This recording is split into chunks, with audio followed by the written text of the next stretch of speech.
welcome to the deep dive. The idea here is, well, it's pretty simple. You bring us a stack of sources, maybe articles, research papers, notes, could even be a lively online thread, and we help you sort of cut through all the noise. Yeah, we dig in and pull out the really important bits, the key knowledge, the stuff that actually matters, so you can get up to speed quickly, but also, deeply. Exactly. Think of us as guides through the info you've shared. We help you see not just what the sources are saying, but maybe why it's important, what the connections are. And today, based on the material you sent over, we're diving into something incredibly complex, and frankly, it seems like it's heating up really fast. Yeah, the whole situation surrounding Iran in the Middle East. Right. And you've given us quite a mix here. Recent news from Al Jazeera, Fox News, some deep analysis from think tanks like the Washington Institute, CSIS, CFR. Excerpts from a briefing document, and even that Reddit discussion thread. Interesting blend. It is. It gives us like the official analysis, but also a bit of that public chatter, Right. So our mission for this deep dive is to really unpack all of this stuff. We want to understand the core parts of Iran's strategy, what they can actually do militarily, and the risks. The real risks facing the U.S. and its partners there right now, all seen through what these sources are telling us. Okay, so where should we start? Several sources really hammer on Iran's military capabilities. Yeah. Specifically, one briefing document calls their missile and drone programs the crown jewels of its military, which is quite a statement. Crown jewels. Wow. And what's really striking is the idea that these might be seen right now as even more critical than their nuclear program for, projecting power today. That's a powerful way to frame it. Tells you where their immediate focus, their strength might lie. And against targets like U.S. forces, the sources talk about Iran's strategy being a coordinated multi-domain approach. What does that actually mean in practice? Well, it's basically about layering different kinds of threats together to try and overwhelm defenses. How so? They combine missiles, drones, and importantly, their proxy forces. We'll definitely get into those later, in a way that, according to these sources, aims to overwhelm American defenses and inflict significant damage. It's not just one weapon, it's how they work together. Okay, so let's drill down on those crown jewels then. Yeah. The missiles first. What do the sources tell us about their arsenal? Well, they've got a lot of ballistic missiles, and crucially, many have the range to hit U.S. bases across the entire Persian Gulf region. The whole Gulf. Pretty much. The sources specifically call out the Fateh-110, that's got about a 300-kilometer range, and the Qiam-1, which can reach up to 800 kilometers. That's a substantial reach. And there was a detail, wasn't there, about how they make these missiles particularly nasty? Yes, this detail from the briefing document is pretty chilling, actually. These missiles can have proximity fuses, meaning instead of hitting the ground, they're designed to detonate above the target. Airburst, basically. The idea is to maximize the spread of fragments and the blast area. The source says this is capable of complete destruction of unarmored structures and lethal to unprotected personnel. It's designed for maximum damage over a wide zone with just one hit. Wow. Okay, that changes the threat picture. And they have anti-ship capabilities, too. Oh, absolutely. The sources mention a highly developed arsenal of anti-ship missiles. They can launch them from the coast or from ships. And interestingly, they're pretty adaptable. They mention using older Soviet-era P-21s, even converting SA-2 surface-to-air missiles to hit ships. Resourceful. And this is something we've actually seen their proxies using, isn't it? Like the Houthis in the Red Sea. Exactly. The sources draw a direct line there. They highlight the Houthis using anti-ship ballistic missiles, not just cruise missiles, but ballistic ones in the Red Sea, apparently traveling incredibly fast, like Mach 3.5. And the impact isn't just physical damage. No, while disrupting shipping is huge, the sources also stress the psychological impact this has on commercial shipping, on naval forces operating there. It really changes the game. There was also a mention of a recent test, something about a big warhead. Yeah, one source noted Iran recently tested a missile carrying a 2,000-kilogram warhead. That's massive. 2 metric tons. Right. Now, they weren't sure exactly which missile type it was or the range tested, but they did note that Iran's longest range missile is the Khorramshahr. So it shows they're still pushing for heavier payloads. And to make these missile threats harder to deal with, they don't just, line them up on a launch pad. Definitely not. They work hard on survivability, they disperse them, they use hard-old underground bases really hard to target, and also mogul launchers. So they can pop up anywhere. Exactly. Allows for rapid deployment, surprise strikes from unexpected places, makes tracking them, trying to preempt them, incredibly difficult. Okay, that covers the missile side pretty well. Let's shift to the other crown jewel, the drones. Right, drones. They are absolutely central to Iran's whole asymmetric warfare idea. The sources explain they offer great flexibility and a measure of deniability without needing cutting-edge technology. Cheaper, too, presumably. Much cheaper than manned aircraft or advanced missiles, yeah. Easier to produce or get hold of. And they haven't just dipped their toes in. The sources say they've massively scaled up. Massively is the word used, yeah. They've massively increased its inventory over the last decade or so. And the goal seems to be achieving overmatch capability against their neighbors. Overmatch, meaning? Basically, having enough drones and enough different types that you can just saturate and overwhelm whatever air defenses the other side has. Sheer numbers can beat sophistication sometimes. So how might they use these in that coordinated attack you mentioned earlier? Drones and missiles together. Well, one specific tactic described is using drones as the first wave. Send them in to find and maybe take out enemy radar systems or air defense sites. Soften the target first? Exactly. Right. Degrade the defender's eyes and ears before the missiles come screaming in. Makes the missiles much more likely to get through and hit their targets. So if Iran has this drone overmatch capability, are the U.S. and its partners keeping up with defenses? That's where it gets concerning. The sources are pretty blunt, actually. They indicate the U.S. and partners are lagging behind in their ability to defend effectively against drones. Lagging behind, that's not good. And the Tower 22 incident in Jordan really highlighted this, didn't it? It really did. That incident is cited as a key and tragic example. A so-called one-way drone, basically a loitering munition or kamikaze drone flying low, managed to get through defenses, crashed, exploded, caused casualties. How did it get through? A critical detail noted in the sources is that air defenses might have been temporarily offline or adjusted because a friendly U.S. drone was returning to base around the same time. Oh, wow. Yeah.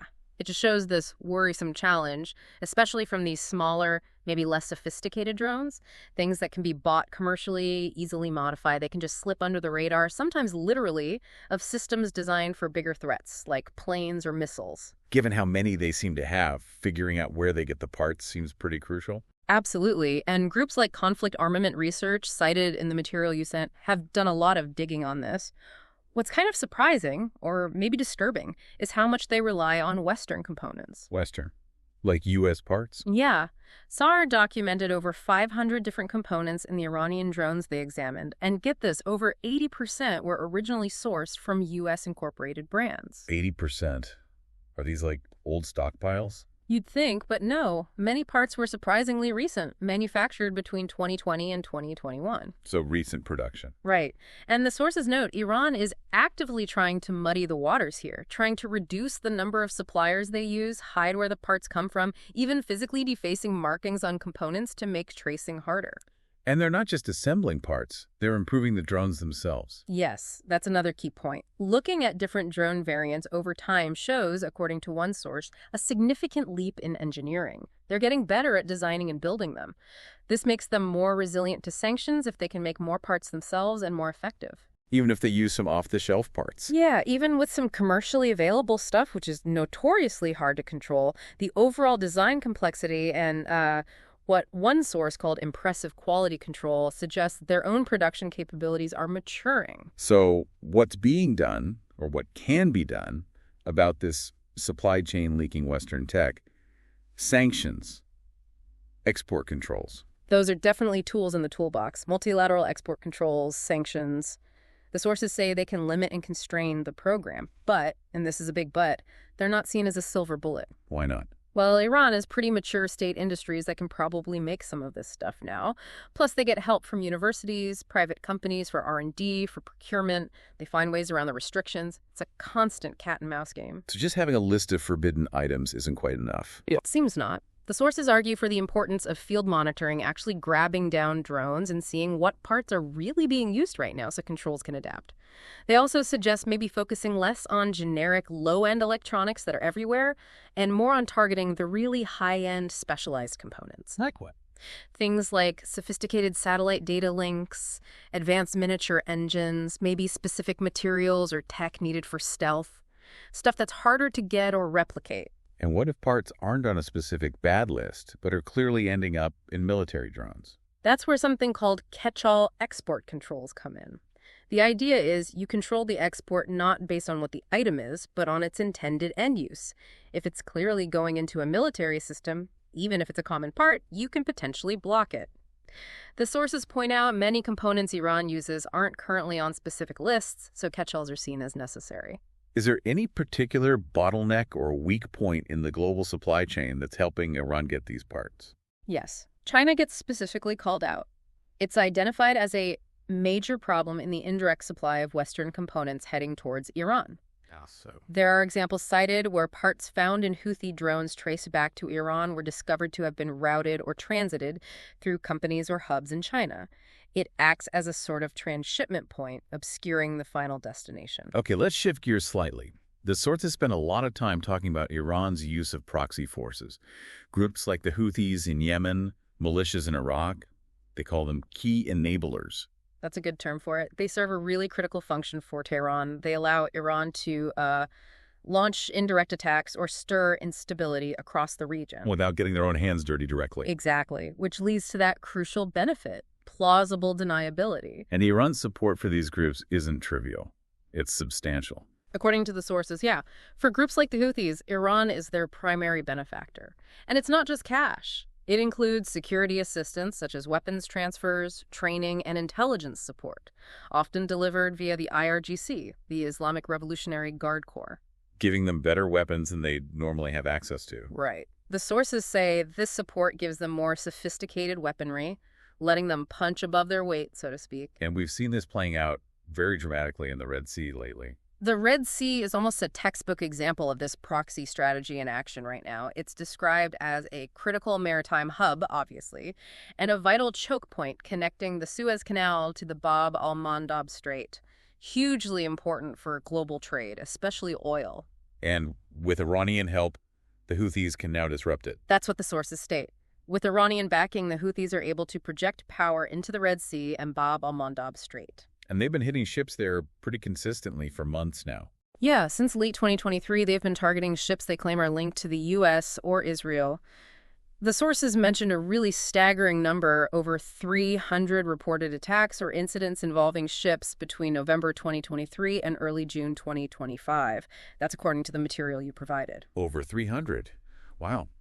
What are their stated reasons for doing this? Well, the Houthis themselves say they're acting in support of Hamas and the Palestinians, but the sources also suggest broader strategic aims for Iran and the Houthis, things like creating psychological impact on global shipping and just fundamentally disrupting trade routes. And this is where that deniability comes back in again. Right, exactly. Proxies give Iran that layer of insulation. The Houthis often claim responsibility for attacks, even really sophisticated ones, like the 2019 strikes on Saudi oil facilities that many experts blame Iran for orchestrating. So proxies are useful for denial, for projecting power indirectly, maybe even for testing out new weapons. That's another angle mentioned in the sources, yeah. It gives Iran a chance to field test Iranian-made weapons in actual combat situations, see what works, what doesn't. There's also speculation that controlling these choke points could potentially help Iran protect its own oil shipments and maybe get around sanctions. The U.S., U.K., and Israel have hit back against the Houthis, haven't they? They have. Launched airstrikes targeting Houthi military sites, weapons depots, launch areas in Yemen, trying to degrade their ability to attack and deter future attacks. So the Red Sea disruption isn't just a local Yemeni issue. It ripples globally because of trade. Precisely. It's a direct threat to freedom of navigation, a fundamental principle of international law, and it has huge potential impacts on global energy security, possibly leading to higher fuel costs, longer shipping times if vessels have to avoid the area and go around Africa, big economic consequences. Okay, stepping back from the proxies for a moment, the sources also include some pretty direct threats from Iran itself. There was that quote from Iran's defense minister. Yeah, that was stark. Saying Iran would boldly target all U.S. bases in countries hosting them if conflict was imposed on us, specifically mentioning the context of nuclear talks. And the sources put this in context, noting reports that President Trump is losing confidence in getting a nuclear deal done and has openly threatened attacking Iran if there's no agreement. So tensions are high. Very high. Okay, so where are these U.S. bases that Iran is threatening? The sources list quite a few key ones. They do. The material points to major U.S. installations. Places like Udeid Air Base in Qatar, that's the biggest U.S. base in the region. CNTCOM headquarters is there. Right. Then there's NSA Bahrain, home to the Fifth Fleet, the only permanent U.S. Navy shore base there. Camp Arifshan and Ali Salem Air Base in Kuwait, crucial logistics and operations hubs. Al Dhafra in the UAE, where they base advanced aircraft like F-22s. And the bases in Iraq seem particularly concerning, given their location. Yes, several bases in Iraq are noted as being pretty close to the Iranian border, well within missile range. Erbil Air Base up north is mentioned. And of course, Tower 22 in Jordan, even though it's smaller, tragically proved its vulnerability already. And the number of U.S. personnel spread across these bases is pretty large. It is. The sources mention over 40,000 U.S. service members stationed across the Middle East, and many of them are explicitly within striking distance of these Iranian missile and drone capabilities we've been talking about. The U.S. has taken some precautions recently. Yes, the sources mention a partial evacuation at the U.S. Embassy in Iraq, and also authorizing voluntary departure for military dependents from places like Bahrain, Kuwait, UAE. President Trump apparently called it being cautious because the region could be a dangerous place. Understated, perhaps. Then just recently we saw this unprecedented military action by Israel against Iran. Yeah, June 13th, 2025. Significant Israeli strikes targeting Iranian nuclear facilities, including Natanz and other military sites. The stated goal, according to the sources, seems twofold. One, slow Iran's immediate progress on the nuclear front, and two, impose a longer-term setback by hitting key infrastructure, maybe taking out people with critical know-how. And how did Iran respond, specifically mentioning the U.S., after those Israeli strikes? Their response was direct. They explicitly stated that the U.S., as a key backer of Israel, shall be held fully accountable for those attacks, directly linking U.S. support for Israel to the action itself. One of the think tank analyses quoted in that Fox News piece had an interesting take from Ben Talablu on Iran's threats. Right. He basically argues this isn't just theoretical talk. He points to Iran actually doing it before hitting U.S. bases in Iraq back in 2020 after the Soleimani killing. So they have a track record. Exactly. But he also sees a strong political element to Iran's constant threats against the U.S. What kind of political element? He suggests Iran is trying to leverage the fact that there's often a desire for de-escalation that exists in America, trying to exploit that, and specifically trying to put as much daylight between America and Israel as possible. To isolate Israel. Or at least to push the U.S. into being more of an observer in these regional fights, rather than a direct player or guarantor for Israel. That's his take. He does add, though, that he thinks Iran would struggle in a head-to-head conventional fight with the U.S. military. It's important we cover the different viewpoints in the sources. You mentioned that Reddit thread earlier. What kind of perspectives came up there? Yeah, the Reddit thread showed a few different angles. Some commenters were questioning the neutrality of certain news sources, like calling Al Jazeera Qatari state-sponsored propaganda. Standard online skepticism, maybe? Yeah. Others were talking more broadly about why the U.S. has such a big military footprint there, linking it to American interests, especially oil. Some suggested the U.S. presence might even be a destabilizing force itself, preventing Arab countries from uniting on oil policy. Interesting theory. And one person just made the simple observation: there aren't really any major U.S. military bases inside Israel itself, despite the close alliance. So yeah, a mix of media critique, geopolitical theories, and factual observations. Good to see that spectrum represented in the material you gave us. Okay, let's circle back quickly to the nuclear issue itself, because it's woven through everything. The sources confirm Iran's enriching uranium up to 60% purity. Yes, 60%, which is way beyond civilian needs, very close to weapons grade. And the timing was notable. The IAEA, the UN nuclear watchdog, had just passed a resolution criticizing Iran's lack of cooperation and transparency right before that Israeli strike. Iran had also just announced plans for a new enrichment site, so they were signaling expansion. So those Israeli strikes on Natanz and other places, what effect do the sources think that will actually have on Iran's nuclear goals? The think tank analyses offer a pretty cautious view, actually. They point out that historically these kinds of counter-proliferation strikes have a mixed record. How so? Well, the classic example is Israel bombing Iraq's Osirak reactor back in '81. Some analysts argue that didn't stop Saddam Hussein, it just made him double down on a secret nuclear program. So bombing might not stop them, could even backfire? It's a possibility raised in the sources. They suggest it's unlikely that Iran will abandon its nuclear ambitions solely because of these strikes. Paradoxically, it could even strengthen Tehran's resolve to get the bomb. They might see it as the ultimate guarantee for regime survival if they feel existential threat. And diplomatically, this must make things even harder. Oh, significantly. Any hope for a diplomatic fix is seen as further complicated, if not completely undermined by this. The sources mention Iran reportedly already said it won't show up for the next round of scheduled talks after the Israeli action. Okay, let's pull the lens back one last time. Look at the really big picture, the broader geopolitical chessboard that the sources touch on. A major theme is the urgent need for better defense. The U.S. and its regional partners really need to step up their game on collective air and missile defense, especially against drones, and information sharing is key. And Israel joining CENTCOM's area responsibility is seen as helping with that coordination.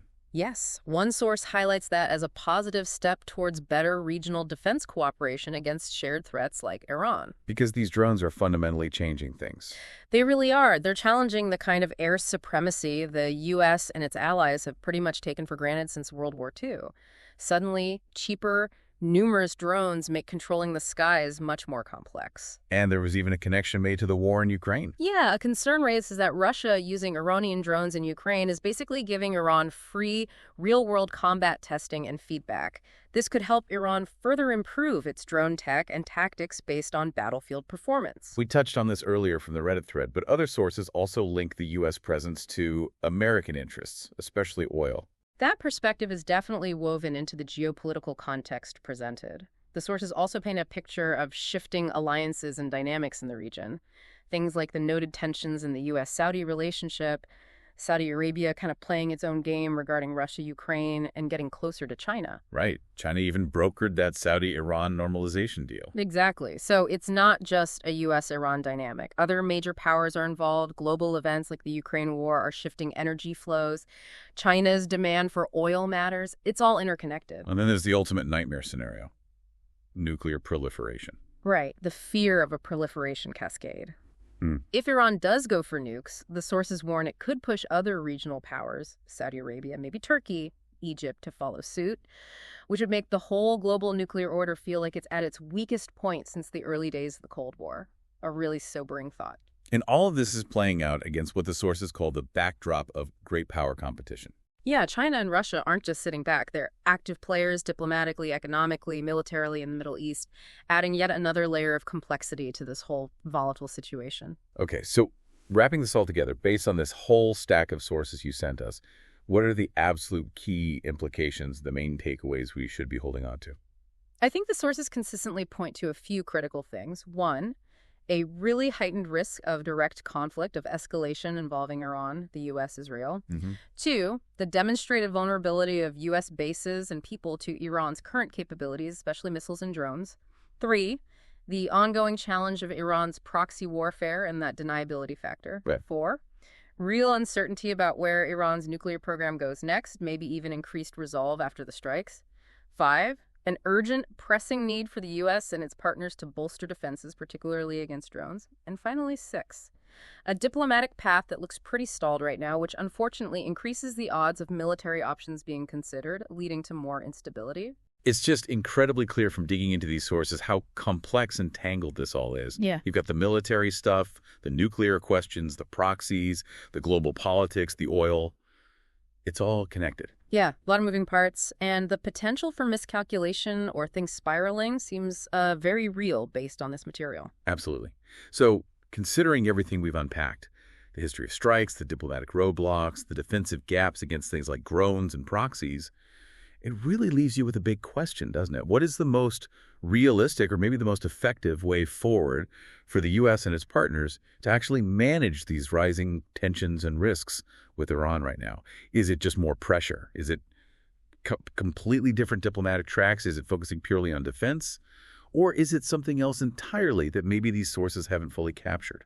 That really is the core question these sources leave us grappling with, isn't it? Finding the answer will require some very careful thinking, building on the kind of understanding we've tried to develop today. It certainly will. Well, that was definitely a challenging but really essential deep dive into the material you provided. Thanks for bringing us this stack and letting us explore it together.